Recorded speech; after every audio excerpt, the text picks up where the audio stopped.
বিশ্বকাপ ফাইনালকে ঘিরে new York ও new জার্সিতে এখন উৎসবের আমেজ। বিশ্বের নানা প্রান্ত থেকে আসা সমর্থকদের ভিড়ে মুখর ফ্যান ভিলেজ ও দলগুলোর হোটেল এলাকা। তবে আকাশ ছোঁয়া টিকিটের দামে অনেকেই মাঠে বসে খেলা দেখার সুযোগ পাচ্ছেন না।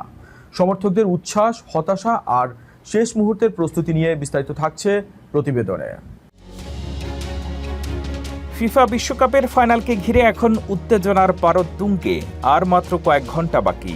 যুক্তরাষ্ট্রের নিউ জার্সির মেটলাইফ স্টেডিয়ামে মুখোমুখি হবে ফুটবল বিশ্বের দুই শক্তিশালী দল স্পেন ও আর্জেন্টিনা। এই মহারণ দেখতে বিশ্বের বিভিন্ন দেশ থেকে হাজার হাজার সমর্থক ইতিমধ্যেই নিউ ইয়র্ক এবং নিউ জার্সিতে ভিড় জমিয়েছেন।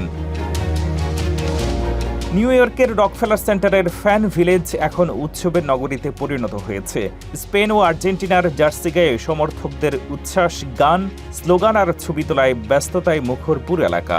দুই দলের হোটেলের সামনেও সকাল থেকেই উপচে পড়া ভিড়। অনেকেই শুধু প্রিয় খেলোয়াড়দের এক ঝলক দেখার আশায় ঘন্টার পর ঘন্টা অপেক্ষা করেছেন।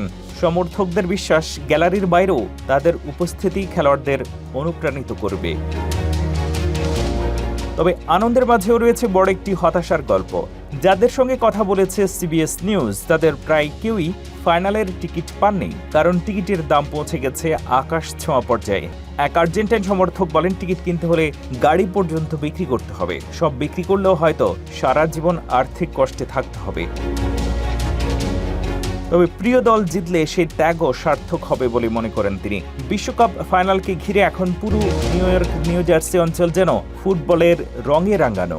মাঠে 90 মিনিটের লড়াই শুরুর আগেই সমর্থকদের আবেগ, উচ্ছ্বাস আর প্রত্যাশা জানিয়ে দিচ্ছে এটি শুধু একটি ম্যাচ নয়, বরং বিশ্বের কোটি কোটি মানুষের জন্য এক মহা উৎসব।